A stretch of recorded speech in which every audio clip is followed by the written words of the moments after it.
Yang utama yang harus dilakukan oleh pemerintah ya, yang di dalam domainnya fiskal ya, saya kalau menurut saya bagaimana pemerintah yang membantu Bank Indonesia yang bersama-sama dengan Bank Indonesia itu menjaga inflasi. Ya. Karena salah satu komponen yang benar-benar berdampak langsung terhadap inflasi itu adalah kebijakan pemerintah, khususnya terkait dengan subsidi. Ya. Jadi kalau pemerintah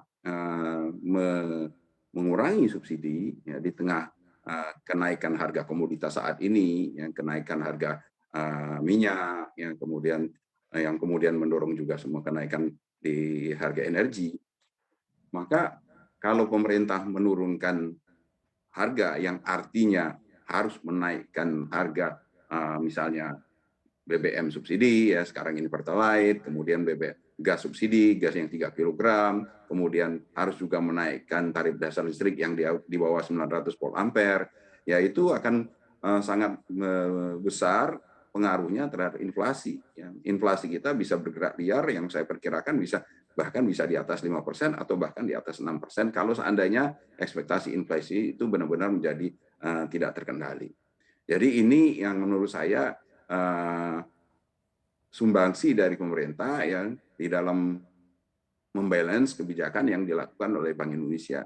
Dan Bank Indonesia sendiri kita harapkan juga bisa segera melakukan penyesuaian untuk suku bunga. Ya, kalaupun tidak bulan ini, ya mungkin bulan depan atau bulan berikutnya mengikuti normalisasi moneter yang ada di global. Bank Indonesia tidak mungkin tidak ya untuk mengikuti normalisasi itu dengan ikut menaikkan suku bunga pada waktunya nanti.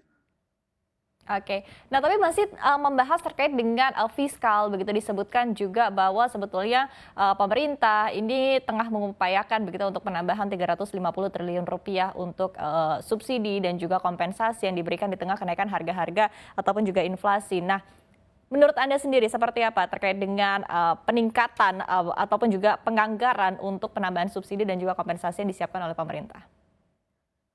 Ya, itu yang saya sebutkan tadi memang pemerintah harus menjaga tekanan yang ada di pasar domestik ya dengan menaikkan salah satunya dengan menaikkan subsidi dan peluang untuk menaikkan subsidi ini ada ya karena pemerintah sendiri juga mengalami windfall kenaikan penerimaan baik itu dari ekspor ya ke ekspor kita kan meningkat kita tahu kita mengalami surplus neraca perdagangan yang sangat besar yang disebabkan oleh baik itu ekspor migas maupun ekspor non migas yang tentunya ini akan meningkatkan penerimaan pajak penerimaan pemerintah dari cukai dari pajak ekspor ya.